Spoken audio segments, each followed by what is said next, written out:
VJ Parvati அவர்களோட லேப்டாப்ல இருந்த ஃபோட்டோஸ் அண்ட் வீடியோஸ பார்த்து, அவங்களோட ஃபேமிலி மெம்பர்ஸ் ரொம்பவே ஷாக் ஆகியிருக்காங்க அப்படிங்கிற தகவல் தான் சமீபத்தில தெரிய வந்திருக்கு. என்ன நடந்திருக்கு அப்படிங்கிறது தான் இந்த ஒரு வீடியோல நம்ம பார்க்க போறோம். பிக் பாஸ் சீசன் 9 தமிழ் முடிஞ்சு கிட்டத்தட்ட 1 வாரம் ஆகப் போகுது.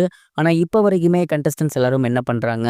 அடுத்து அவங்க என்ன பண்ண போறாங்க? அவங்க லைஃப்ல ரீசென்ட்டா நடந்தது என்ன? அப்படிங்கிற ஏகப்பட்ட செய்திகள் வெளிவந்த வண்ணம் தான் இருக்கு. அந்த வகையில விஜே பாரு அவர்கள் ரெட் கார்டு வாங்கி இந்த ஒரு பிக் பாஸ் வீட்ட விட்டு போனதுக்கப்புறம், அவங்க லைஃப்ல என்ன நடந்துச்சு? அப்படிங்கிற ஒரு செய்தி சோசியல் மீடியால உலா வருது. குறிப்பா அதில சொல்லப்பட்டிருக்கிறது என்ன அப்படின்னா, விஜே பார்வதி அவர்கள் ரொம்ப அப்செட் ஆகி தான் பிக் பாஸ் வீட்ட விட்டு வெளிய போயிருக்காங்க. அண்ட் வெளிய போனவங்க, "நம்ம என்ன தப்பு பண்ணோம்? இந்த கேம நம்ம இன்ட்ரஸ்டிங்கா தானே மாத்துனோம். நல்லபடியா தானே விளையாண்டோம். இருந்தும் ஏன் மக்களுக்கு என் மேல இவ்வளோ வெறுப்பு? நம்ம எங்கேயாவது தப்பு பண்ணிட்டோமா?" அப்படின்னு அவங்களோட லேப்டாப் எடுத்து 24/7 இந்த ஒரு பிக் பாஸ வாட்ச் பண்ணியிருக்காங்க. அது மட்டும் இல்லாம அவங்களோட கிளிப்ஸ மட்டுமே தனியா ஒரு ஃபோல்டர் போட்டு வச்சிருக்காங்க. ஒவ்வொரு ஃபைட்டையும் சரி, ஒவ்வொருத்தவங்க கூட நடந்த இன்டராக்ஷனையும் சரி, குறிப்பா சாண்ட்ராவோடத மட்டுமே தனியா ஒரு ஃபோல்டர் போட்டு, நம்ம ஏதாவது தப்பு பண்ணிட்டோமா? தப்பா வார்த்தைகள விட்டுட்டோமா? அப்படிங்கிற மாரி மிகப்பெரிய அளவுல யோசிச்சிருந்திருக்காங்க. அத பார்த்துட்டேவும் இருந்திருக்காங்க. ஸ்டார்ட்டிங்ல விஜே பார்வதி அவர்கள் பார்க்கணும் அப்படின்னு அவங்களோட அம்மாவுமே ஒரு சில கிளிப்ஸ்லாம் எடுத்து வச்சிருந்திருக்காங்க. அதாவது உன் மேல தப்பு இல்ல அப்படின்னு சொல்றதுக்காக. பட் ஒரு கட்டத்தில விஜே பார்வதி அவர்கள் தொடர்ந்து ஒரு 2, 3 டேஸா அதையே பார்த்துட்டு இருக்குது. தப்பு பண்ணிட்டோமோன்னு கில்ட்டி ஃபீல்ல இருக்குது. இத பார்த்து அவங்களோட ஃபேமிலி மெம்பர்ஸ் ரொம்பவே எமோஷனல் ஆகியிருக்காங்க. அண்ட் அவங்கள கூப்பிட்டு, "இங்க பாரு, ஒரு வீட்டுக்குள்ள இருக்கோம் அப்படின்னா கண்டிப்பா இந்த மாரி நடக்கும். ஹீட் ஆஃப் த மொமெண்ட்ல நடக்கிறத நம்ம மிகப்பெரிய அளவுல எடுத்துக்க கூடாது. நீ தயவு செஞ்சு தொடர்ந்து இதே விஷயத்த பண்ணிட்டே இருக்காத.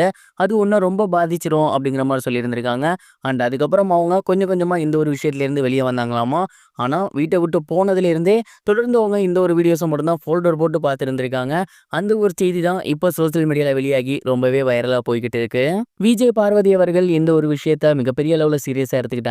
பட் யாரா இருந்தாலும் அந்த இடத்துல இது நடந்திருக்கும் அப்படின்னு தான் நான் நினைக்கிறேன். நீங்க இத பத்தி என்ன நினைக்கிறீங்க? மறக்காம கமெண்ட் பாக்ஸ்ல ஷேர் பண்ணுங்க. இது ஒரு புறம் இருக்க, தனுஷ் அவர்களோட அடுத்த படத்தோட அப்டேட் சமீபத்தில வெளியாகி சோசியல் மீடியால ரொம்பவே வைரலா போய்க்கிட்டு இருக்கு. தனுஷ் அவர்கள் சமீபத்தில கர அப்படிங்கிற படம் நடிச்சு முடிச்சிருந்திருக்காரு. அண்ட் அந்த படத்த தொடர்ந்து ராஜ்குமார் பெரியசாமி அவர்களோட சேர்ந்து தன்னோட அடுத்த படத்த பண்ண போறாரு.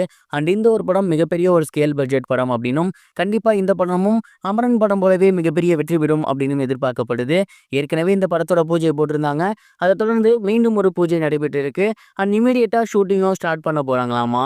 ஸ்டார்ட்டிங்ல இந்த ஒரு படத்துக்கு சாய் பல்லவி அவர்கள் தான் ஹீரோயினா தேர்வாகி இருந்தாங்க. ஆனா சமீபத்தில சாய் பல்லவி அவர்கள் ஹிந்தியில கிட்டத்தட்ட 2, 3 படங்கள் கமிட் ஆகியிருக்காங்க. அந்த ஒரு காரணத்தினால இந்த படத்தில் நடிக்க டேட் இஷ்யூ இருந்திருக்கு. அண்ட் அது மட்டும் இல்லாம ஏற்கனவே தனுஷ் கூட நடிச்சிருக்காங்க. அந்த படங்கள் மிகப்பெரிய அளவுல போகல. அதனால இந்த முறை பூஜா ஹெக்டேவ நடிக்க வைக்கலாம் அப்படிங்கிற மாரி தனுஷ் அவர்கள் பரிசீலனை பண்ணியிருக்காங்களாமா. அண்ட் இந்த ஒரு காம்போ ரொம்பவே புதுமையான ஒரு காம்போ. மிகப்பெரிய ஒரு ஹிட் அடிக்குதா? அமரன் மாரியே மக்கள் மத்தியில மிகப்பெரிய வரவேற்பு பெறுதா? அப்படின்னு பொறுத்திருந்து பார்க்கலாம்.